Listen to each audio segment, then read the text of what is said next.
Сьогодні вранці російські загарбники вдарили балістикою по Дніпру. Удар прийшовся по одному з підприємств. Протягом дня відбувались рятувально-пошукові роботи, які станом на зараз вже завершені. Вже відомо про 4 загиблих. Поранень зазнали 40 осіб, переважна більшість з яких у лікарнях. 11 поранених у важкому стані. Завтра в Дніпрі оголошено День жалоби. В Майамі закінчилась зустріч делегацій України та Сполучених Штатів Америки щодо мирного врегулювання війни РФ проти України.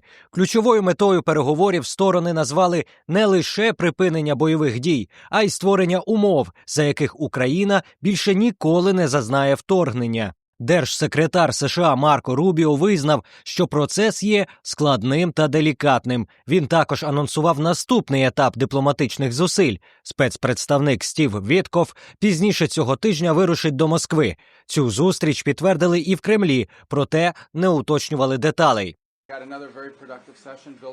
Ще одна дуже продуктивна сесія. Наша мета тут не просто завершити війну, а й допомогти Україні бути безпечною назавжди, щоб вторгнення ніколи не повторилося і щоб в Україні почалась ера процвітання. Ми продовжуємо бути реалістичними щодо того, наскільки це складно, але й оптимістичними з урахуванням того факту, що ми досягли прогресу, оскільки є спільне розуміння, що йдеться не просто про закінчення війни, а й про забезпечення майбутнього України.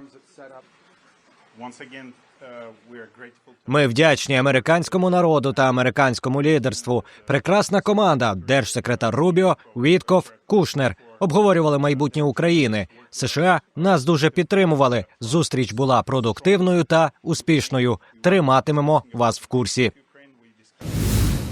Висока представниця ЄС з питань закордонних справ і політики безпеки Кая Каллас заявила, що поточний тиждень може стати вирішальним для переговорів щодо завершення війни в Україні. Вона наголосила, що Європейський Союз тисне на Росію за допомогою санкцій, а також надає Україні військову, фінансову та гуманітарну допомогу, щоб посилити позиції Києва за столом переговорів. Очевидно, що Росія не хоче миру, тому ми маємо зробити Україну якомога сильнішою, щоб вона була готова захищати себе в цей дуже складний час.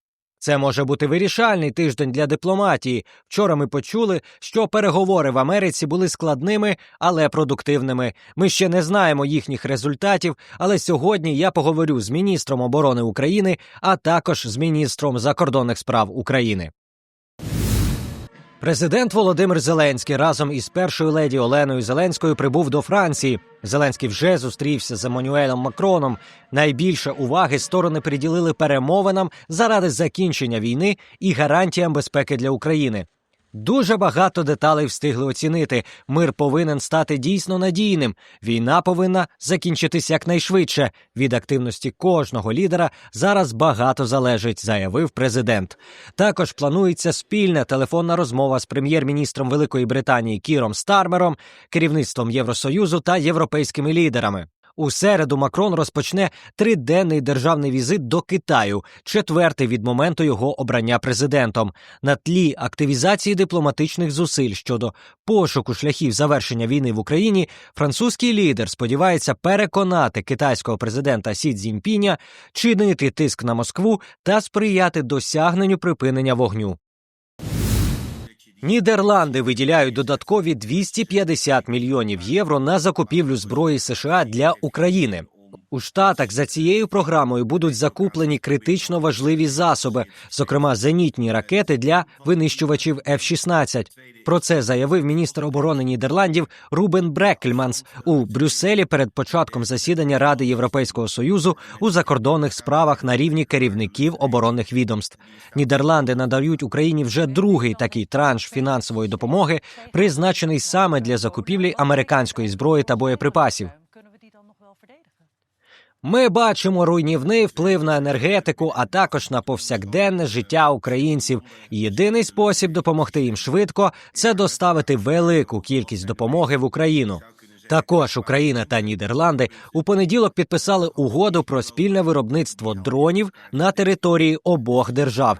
Виробництво буде розподілене між Україною і Нідерландами, а дрони будуть закуплені нідерландською стороною та передані українським силам оборони.